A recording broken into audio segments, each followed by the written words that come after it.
Okay, so this video you're going to see how to make a soft slab jar, and this is going to be a figurine jar, and it should look kind of like a person when it's done, but it starts by just making a big kind of tube of clay that's hollow. So to start out, you want to cut a large rectangle .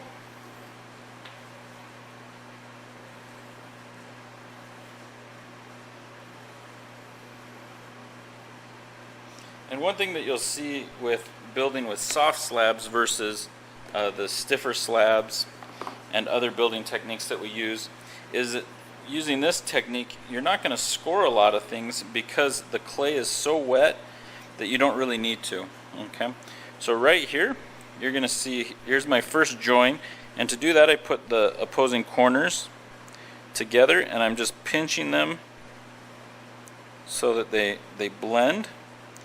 Then I'll pinch them right here. You have that gap. I'm going to pinch that so it's pointy. And then I'm going to twist like if you're crimping like a pie crust. It's kind of a similar effect. Now before I flatten that out, I'm going to take a piece of my clay that I'm going to discard. I'm going to cut out a coil, or cut out a strip. Move that out of the way. I'm going to roll a coil, take it, and I put it on the inside of that seam. Now, it's important that the clay stays wet while you're doing this because it's going to kind of blend together. So now I go up the seam, pushing the coil into the seam and flattening out the seam also at the same time. Now you can use your knife or a wooden rib on this right here where it's kind of rough, and just scrape it just straight up. And there it's blended in. See, it's not exactly round. And what I'm going to do is I'm going to kind of round out my jar. And so now it's pretty round. And we're going to call this the bottom, and I'm going to show you what we're going to do to the bottom. While it's still wet, you want to squeeze it, make that kind of square shape. And you're going to squeeze, rotate it 90 degrees, squeeze again, rotate 90 degrees, squeeze again, and now you can see I have 4 corners of a square. And what I want to do is kind of pinch those down just like that, and you can see we're starting to get where my jar is going to set on top of that. Now you can see there's still that gap there. I'm going to take a piece of my clay that is destined to be recycled, and I cut a rectangle a little bit larger than that hole. I cut that out, and I take it and I want to bend it so it's got a little bit of a dome to it. And now I'm going to pick up my jar, flip it around. Inside you can see that rectangle, and I'm going to take this rectangle and put it inside to fill that hole. Okay, now this part can be tricky, but it doesn't have to be. I'm holding my rectangle in place, and now I'm going to go around and pinch that seam all the way around. Once I have it so it's in place, I want to go and blend that in. Blend the feet so they're closed too. Sometimes there's little gaps in there. And because the clay is so soft, and we're kind of smearing the different pieces together, there's not a big need to score them. Now, if you wait for it to harden, then you will need to score a new piece on. But as long as you're doing it all just kind of in one sitting,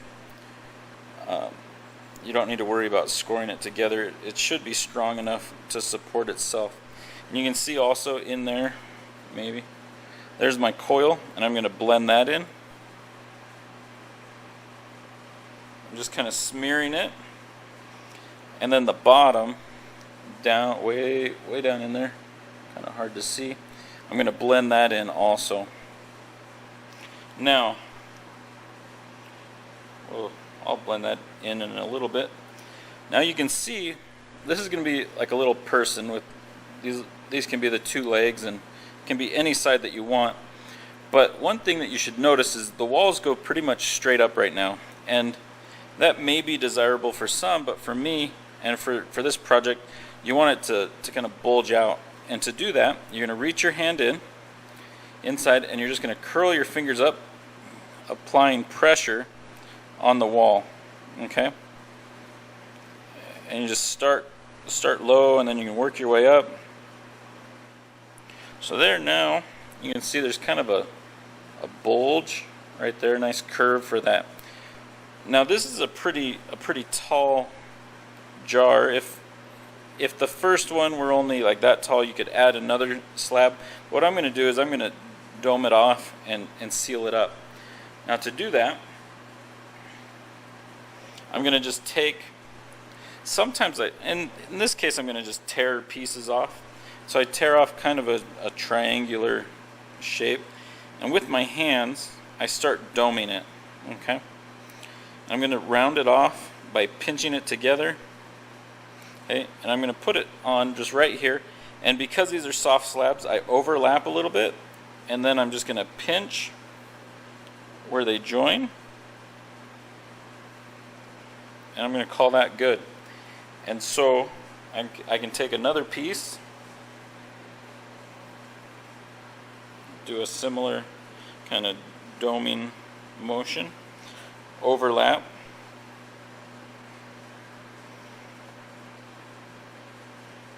pinch it together where it overlaps,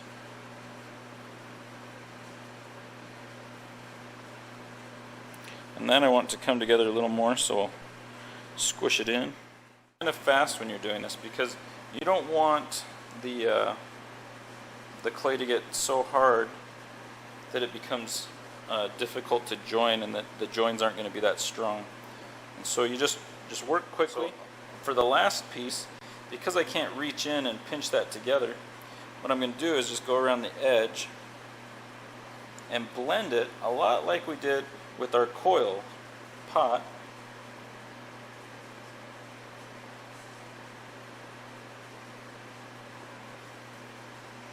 Okay, now once it's sealed, it works a lot like a bubble, and so that dented part I can kind of, if I push on other parts, I can get it to bulge out. I'll take some time and I'll smooth it out, and then we'll move on to the next part of the demonstration. Okay, so my jar is pretty smooth.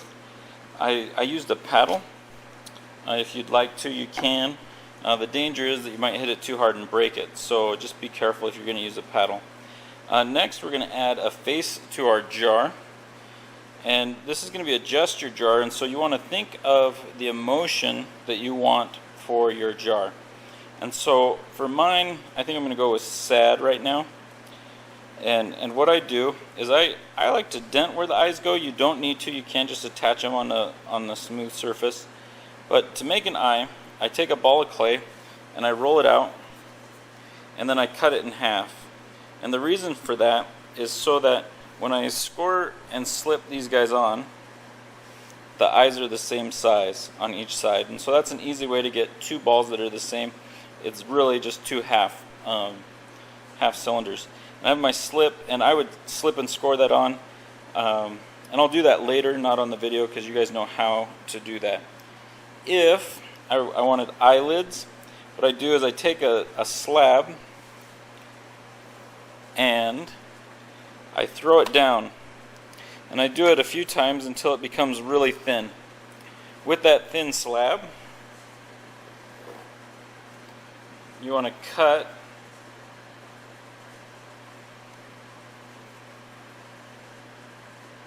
kind of half of a football shape or half circle shape, and then this straight edge, I like to go in and I kind of pinch it so that it's a little bit rounded, and then you can score that on if you want like an eyelid. Okay, and so for sad, I would definitely put them on and score that on, and kind of have them a little droopy so the eyes look. The nose can be any shape that you want. What I do, let's scoot this over a little bit, is I roll out a coil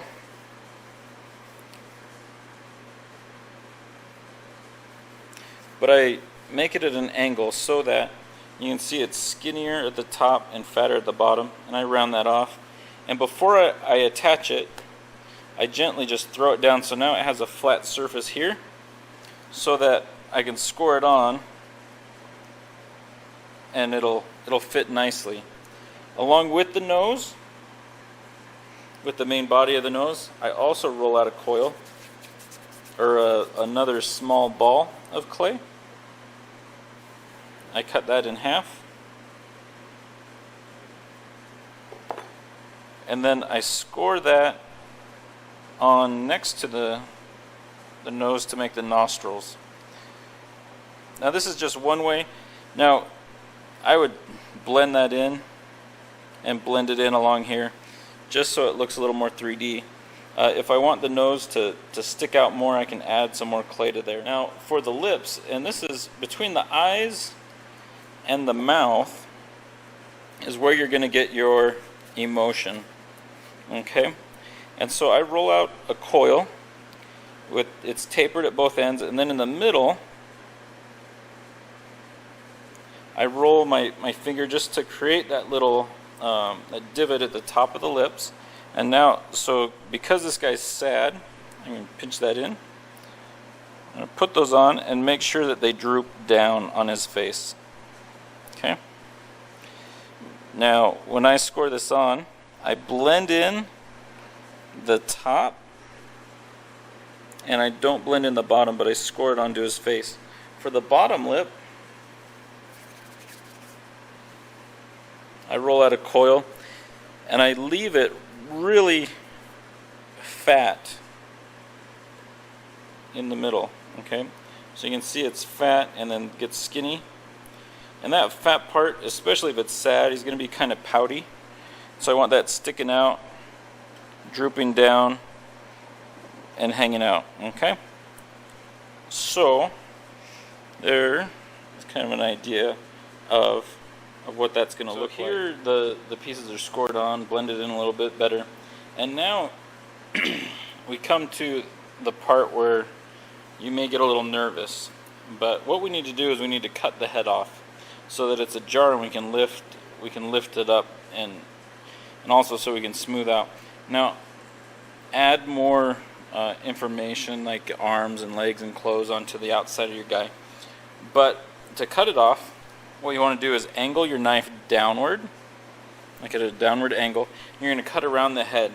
And an important part, and for this one we'll do it in the back, and we need to make sure that we include what's called a key.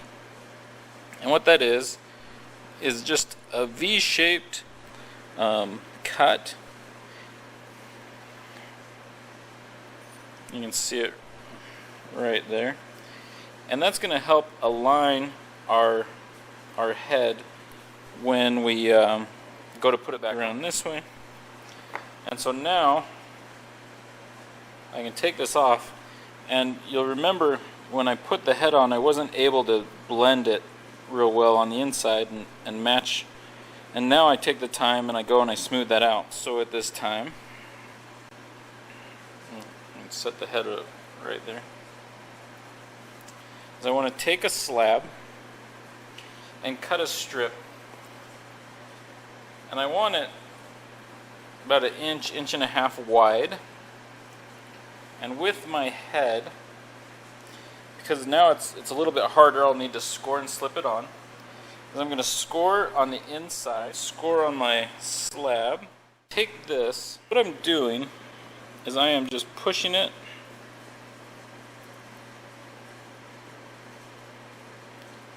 and that's probably enough of a slab. It doesn't need to go all the way around, but it needs to go in there so that when you put the head on, this is where that key becomes really important.